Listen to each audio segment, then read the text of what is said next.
Nous sommes sur le salon Silver Economy Expo 2021 à Porte de Versailles et pour moi c'est un des salons les plus importants sur la Silver Economy et nous allons parler de vigilance sur les situations à risque. Alors si vous voulez savoir de quoi on va parler, il faut écouter jusqu'à la fin avec le directeur général de Cocoon Care qui est Laurent Had. Bonjour Laurent. Bonjour Frédéric. Peut-être te présenter si tu le veux, puis présenter Cocoon Care. Oui, Cocoon Care c'est une entreprise qui a été créée en février 2020, donc en plein Covid. Un beau moment, Au bon moment, toujours, impeccable. On aurait voulu la commercialisation a dû se passer magnifiquement bien. Voilà. Et donc aujourd'hui, on a une équipe de 6 personnes réparties un peu partout en France.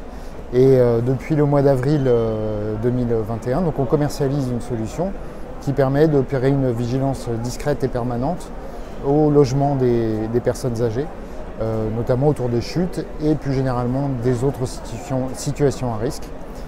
Comme l'immobilisation prolongée, etc. D'accord.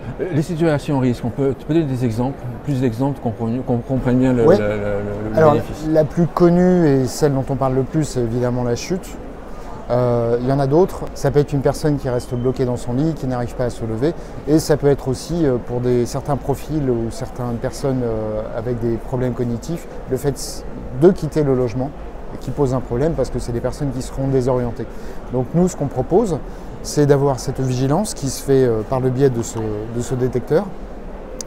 Un petit détecteur qu'on va mettre au mur ou au plafond. Donc, ce qui est très important, c'est que nous, on n'équipe pas les personnes, on équipe le logement.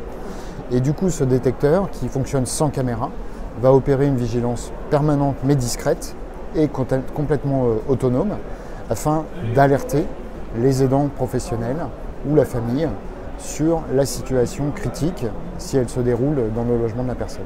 D'accord. C'est installé à quel moment? À quel moment on installe ce type d'application, ce type de solution? On peut l'installer soit dans le cadre de la création d'un ex nihilo, d'un EHPAD, d'un bâtiment, d'un établissement médico-social, ou on peut même l'installer après, une fois que le bâtiment est déjà posé. Il suffit tout simplement en fait, de connecter le capteur au Wi-Fi, de le brancher sur le courant, et tout de suite, on a une vigilance qui est en place et qui est permanente. Donc, pour les professionnels qui connaissent ce type de solution, la précision des résultats, oui. Tu peux en parler parce que c'est une question qui revient sans arrêt. Oui, absolument. Il y a beaucoup de... Alors, le problème de ce secteur, c'est qu'il n'y a aucune norme. Il n'y a pas de norme, il n'y a pas de standard, il n'y a pas de protocole qui permet d'évaluer de manière, je dirais, sérieuse et bornée la performance des dispositifs. Donc nous, pour contourner ça, on travaille avec le CEA de Grenoble via son institut de recherche. Je connais. Voilà, via son institut de recherche technologique. Et puis on a accès à une plateforme de test à l'échelle 1, donc qui est une chambre d'EHPAD ou d'hôpital. Et on a un protocole qui a été élaboré par un docteur en sciences du mouvement de l'université Grenoble-Alpes. Et donc on se soumet à ce protocole dans lequel nous, on n'intervient pas, c'est-à-dire que nous, on fournit le dispositif, on n'a aucun moyen d'intervenir sur le test. Et ensuite, il y a des personnes, des sujets qui viennent faire un certain nombre de chutes pour attester de la performance du dispositif. Donc ils vont reproduire des situations du quotidien qui sont soit des chutes, soit des non-chutes, pour aussi évaluer les faux positifs. Et du coup, à la fin, on a une restitution sur une performance globale sur la capacité du détecteur à être performant ou pas. Ce qu'on sait aujourd'hui, après plusieurs vagues de tests, on en a déjà fait 3 en 1 an et demi, c'est qu'on a un dispositif qui est très intéressant en matière de résultats sur toute la partie chute molle, mais aussi de chute lourde. D'accord. Chute molle, c'est une chute, pour ceux qui ne connaissent pas, où on chute, on ne progresse pas doucement. Exactement. Voilà. On se retient, on chute doucement. C'est là que généralement ça pose des difficultés pour c'est là que c'est très complexe. C'est là que c'est très complexe. Et à l'inverse, il y a la chute franche qui est pas plus simple, mais qui est pour un détecteur. Il y a une différence rapide de niveau. Exactement. Donc nous, on est en moyenne sur les 2 chutes à 80,5%. Encore une fois, il n'y a pas de norme, donc je pourrais dire à la limite n'importe quel chiffre pour me faire plaisir. L'intérêt, c'est que vous avez fait un protocole qui est indépendant avec un chercheur, un professeur. Alors l'intérêt aussi, c'est que ce docteur et les ingénieurs de l'IRT NanoElec ont testé depuis maintenant plusieurs années quasiment tous les dispositifs du marché. Donc on sait où on se situe par rapport aux dispositifs qui ont une quinzaine ou une vingtaine d'années et aux dispositifs un peu plus récents. L'autre intérêt, c'est que ça permet de tester en conditions réelles et de comparer des technologies. Typiquement, un capteur infrarouge va être limité par la lumière qui arrive sur lui. C'est-à-dire que si on met trop de lumière sur un capteur infrarouge, il sera aveugle. Même chose pour une caméra, il y a des conditions de luminosité et il y a des conditions même de vêtements portés qui parfois peuvent atténuer ou diminuer la capacité de détection.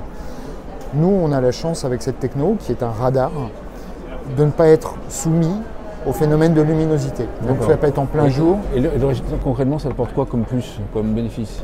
C'est-à-dire qu'en fait, quelle que soit la condition à l'intérieur du logement, il peut faire nuit, il peut faire jour, tu peux avoir plein de lumière, tu peux avoir de la chaleur. Ça marche en plus de situations que... Les situations sont tout à fait compatibles avec la techno. Si le soleil se réverbère sur une glace... Exactement. Donc on est absolument pas sensible à cette lumière et ni sensible aux vêtements portés par la personne, ce qui peut être un problème sur des caméras. Donc ça c'est hyper important, mais je dirais que la vraie avancée de ce dispositif, c'est une révolution d'usage, c'est de dire j'ai rien à porter, j'ai pas un objet stigmatisant sur moi, j'ai pas un boîtier, j'ai pas quoi que ce soit, j'équipe mon logement et j'oublie totalement que ce dispositif est là.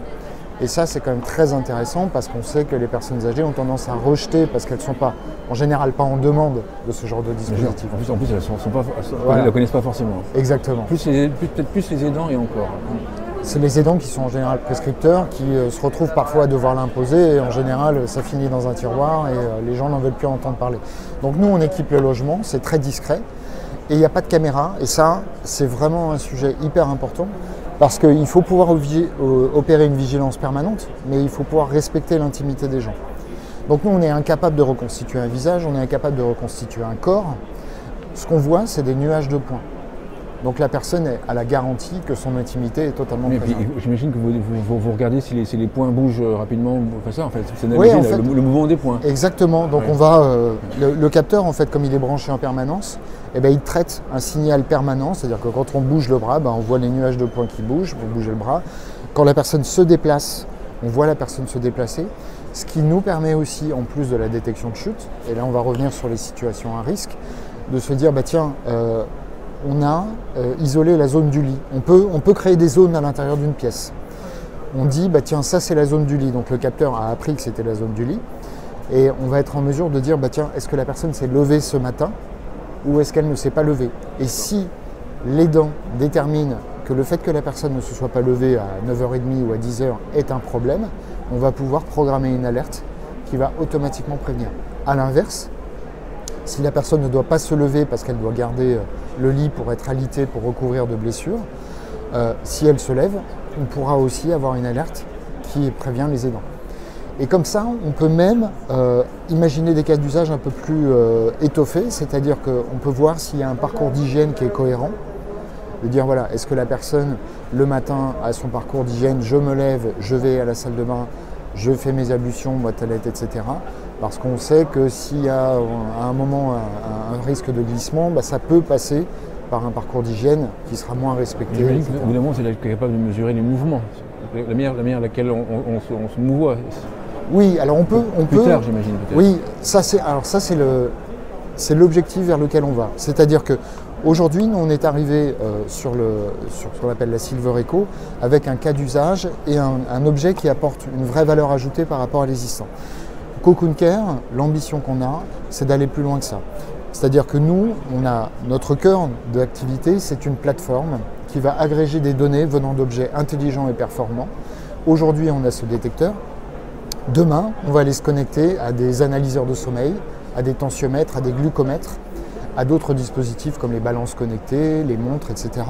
Et l'idée sur laquelle on est, c'est d'aller agréger ces données-là pour en tirer une information essentielle. Est-ce que la personne va bien ou est-ce qu'elle ne va pas bien? Et si elle ne va pas bien, comme on a des informations qui nous arrivent de plusieurs dispositifs, de remonter au cœur du sujet, où est-ce qu'est le problème et comment on peut aider à l'améliorer. Donc, je ne vais pas dire qu'on va faire de la prédiction, pas tout de suite, mais en tout cas, on va aider à faire une prédiction, à faire un diagnostic grâce à cette agrégation. Quand le service est à domicile, l'alerte arrive où? Elle arrive chez vous, chez toi, Non. chez vous, ou elle arrive Alors chez... nous, on n'a pas vocation à faire de la... Voilà, je voulais Voilà. positionner Cocoon Care dans le secteur. Ouais, exactement. Nous, on n'a pas vocation à faire de téléassistance à proprement parler. Donc aujourd'hui, on discute beaucoup avec les téléassisteurs qui sont les professionnels de la gestion de ces situations-là. Donc nous, aujourd'hui, on fournit une plateforme de services et de données au service des acteurs pour le B2C qui sont en lien direct avec l'utilisateur final. En revanche, pour les aidants professionnels, on a une application.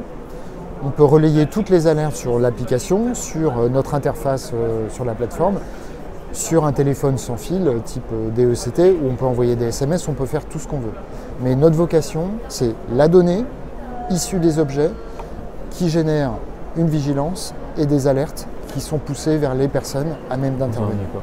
Dans les EHPAD, le dernier exemple, c'est les EHPAD, j'imagine. Oui, C'est-à-dire, vous cherchez des partenaires pour vous développer, ou quel type de partenaire? Enfin, alors, avant, pourquoi être sur Silver Economy Expo? Pourquoi, pardon? Pourquoi être sur Silver Economy Eh Expo? parce que c'est pour nous une superbe opportunité de rencontrer nos clients. Et donc on rencontre tous les établissements médico-sociaux qui viennent sur ce salon. Et puis, ce qu'on a découvert aussi hier, c'est qu'il y a des particuliers qui viennent. Et du coup, spontanément, les particuliers sont venus nous voir. On en avait plusieurs hier. Et même si ce ne sont pas nos clients finaux, c'est très intéressant pour nous. Ça montre au moins nous. l'intérêt de la cible finale. Exactement. Ça nous permet d'avoir le retour direct de l'utilisateur final. Et on est vraiment très content parce qu'hier, on a pu discuter avec une quinzaine de particuliers et valider la pertinence, notamment et l'importance de la discrétion et du respect de l'intimité des gens. Et ça, c'est les gens, ils sont très sensibles. Ils y sont très sensibles pour deux raisons. C'est tout simplement, on n'aime pas tous avoir une caméra chez soi dans sa salle de bain, première chose. Et puis ensuite, c'est de dire comment je vais pouvoir favoriser l'adoption sur la personne de laquelle je m'occupe. Donc, moi je suis aidant, je m'occupe d'une personne. Mon enjeu, c'est que j'ai un service qui me rassure et qui me permet de savoir si la personne a un problème. Mais si la personne rejette le dispositif, ça ne fera jamais le travail. Donc nous, ce qu'on sait maintenant, c'est que ce dispositif favorise l'adoption et garantit qu'à la fin, le travail sera fait, le service sera rendu. Un mot de conclusion à l'émission. Écoute, merci de nous avoir accueillis. Nous, on est ravis d'être là. C'est pour nous une superbe opportunité. Et j'appelle tous les établissements médico-sociaux, tous les futurs partenaires qui veulent nous rencontrer, qui veulent discuter avec nous, à prendre contact avec nous via notre site. Tous ceux qui veulent une démonstration, n'hésitez pas. Sur notre site, il y a possibilité de prendre rendez-vous pour une démonstration. Et on sera ravis de vous montrer ce qu'on fait. Super, merci Laurent Hadj. Je rappelle que tu es cofondateur de Cocoon Care. Merci beaucoup. Merci Frédéric.